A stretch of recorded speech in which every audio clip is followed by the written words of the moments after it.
Part 1: The truth about moving on. Why integration beats suppression every time. Introduction. Move on. Let it go.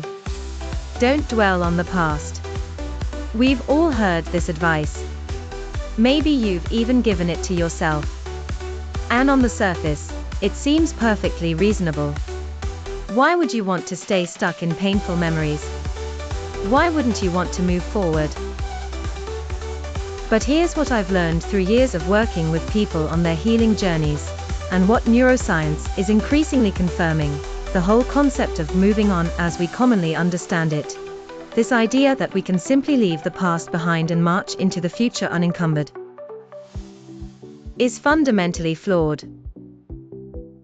Today, we're going to explore why this conventional wisdom about moving on doesn't work, what your brain and nervous system actually need to heal, and what real emotional processing looks like. Because the truth is, genuine healing isn't about moving away from your experience. It's about moving through it. WHY. Just move on doesn't work. 2:15 to 5:30. When someone tells you to just move on, what they're often really saying is, stop feeling what you're feeling. Stop talking about it. Pretend it doesn't affect you anymore. And this is where we encounter our first problem. Your nervous system doesn't work that way. Your brain doesn't work that way. Emotions aren't like browser tabs that you can simply close when they're no longer convenient. When something painful happens, whether it's a breakup, a betrayal, a loss, or any form of trauma, your nervous system records that experience. It's stored not just as a memory in your mind, but as sensations in your body, as patterns in your nervous system, as implicit expectations about how the world works.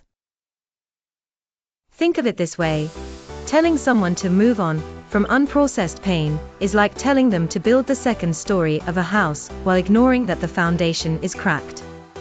You can try. You can put on a smile, stay busy, focus on the future.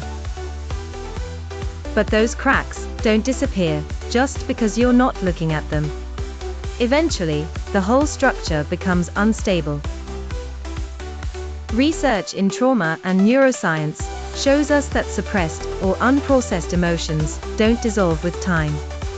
They don't evaporate. Instead, they often resurface in unexpected ways, through anxiety, through physical symptoms, through patterns in relationships, through seemingly irrational reactions to present-day situations. What your brain actually needs to heal. So if moving on in the conventional sense doesn't work, what does? Your brain needs something very specific to process difficult experiences. It needs acknowledgement. It needs attention. It needs the space to complete what psychologists call the stress response cycle.